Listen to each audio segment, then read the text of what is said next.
Class 1 এ fail মেরে MA পাশে বইগুলো ঘাটাঘাটি। সবার উপরে গুরু হচ্ছে মা আর বাবা।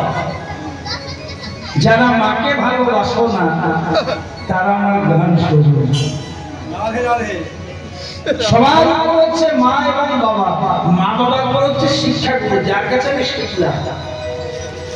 আমরা তো নিজের থেকে সবচেয়ে ছোট শিখিনি, যার কাছে শিখলাম অন্তত তার কাছে আমার মাথাটা উপর নত থাকে।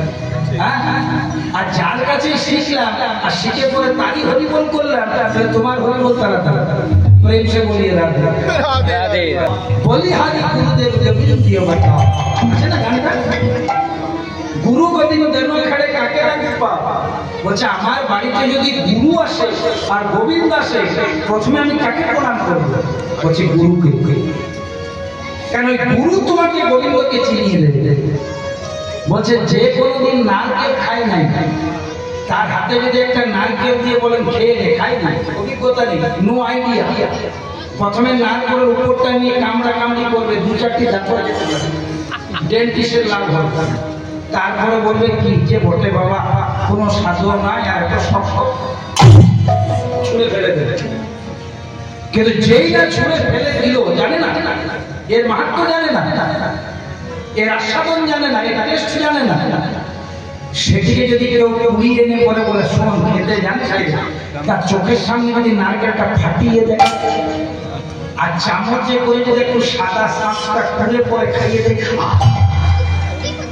তেমনি বাবা এই যে কৃষ্ণ তত্ত্ব, এই যে ভজন তত্ত্ব, এটা নারকেলের মতো উপরটা শক্ত, ভেতরে ভরে ভরে, কিন্তু ভেঙে দেওয়ার তো লোক চায়।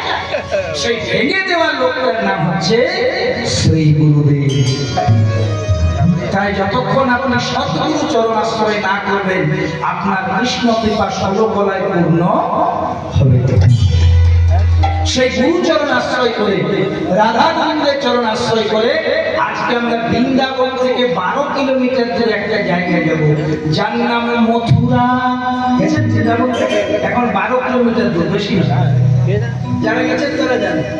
সেই মথুরাতে কে বসে আছে? মহারাজ কংস। হ্যাঁ, সব সৈন্য সামন্তরা বাতাস করছে। এটা তখনকার দিনের একটা সংস্কার, একটা স্ট্যাটাস মেনটেন করতে পারে। শীতকালও হওয়া করতেই হয়, এটা সিস্টেম। দেখবেন আপনি বড় বড় বইগুলো দেখবেন রাজা বসে আছে। আমি তো এখানেও দেখিলাম, এলাহাবাদ গিয়েছিলাম, আমাদের শঙ্করাচার্য আছেন, এত ঠান্ডা সঙ্গমের তীরে দেখে সবাই বাতাস করছে। আমি দেখছি যে এবার বলে দিয়ে আমাকে আবার ত্রিশূল ছুঁড়ে দেয়, ভয় যাই না। সামন্তদেরকে বললাম যখন ঠান্ডা